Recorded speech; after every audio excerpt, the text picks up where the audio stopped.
আসসালামু আলাইকুম ওয়া রাহমাতুল্লাহ। আজকে আমরা নাউন শনাক্ত করার আরেকটি গুরুত্বপূর্ণ ক্লাসে উপস্থিত হলাম। তো আমরা এখানে দেখতে পাচ্ছি ট্রানজিটিভ ভার্ব। ট্রানজিটিভ ভার্বের পরে কি বসে? ট্রানজিটিভ ভার্বের পরে নাউন বসে। একটু ফোকাস রাখবেন, যে ভার্ব অবজেক্ট গ্রহণ করে তাকে কি বলা হচ্ছে? অবশ্যই ট্রানজিটিভ ভার্ব বলা হচ্ছে। আর অবজেক্ট কিভাবে বের করব? অবশ্যই ভার্বকে কোশ্চেন করব, কি বা কাকে অবজেক্ট পাবো? তাকে। তার মানে অবশ্যই যে ভার্বের অবজেক্ট থাকবে সেটা transitive verb.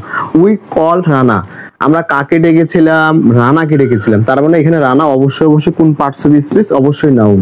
Play football, football খেলো। কি খেলো? ফুটবল খেলো। অবশ্যই ফুটবল এখানে নাউন। আর একটা গুরুত্বপূর্ণ বিষয় মনে রাখবো যে হ্যাভ ভার্বের পরে কি বসে? নাউন বসে। যেমন একটু ফোকাস রাখেন, আমি বলছিলাম হ্যাভ পেশেন্স, পেটিয়েন্স না, পেশেন্স মানে ধৈর্য ধারণ করেন। তার মানে অবশ্যই মনে রাখবো এই পেশেন্সটা এখানে কি? নাউন। হ্যাভ ব্রেকফাস্ট, সকালের নাস্তা করো। কি করো? সকালের নাস্তা করো। তার মানে অবশ্যই ব্রেকফাস্ট এখানে কি? নাউন। আশা করি এতটুকু বুঝতে পারছেন। ধন্যবাদ সবাইকে।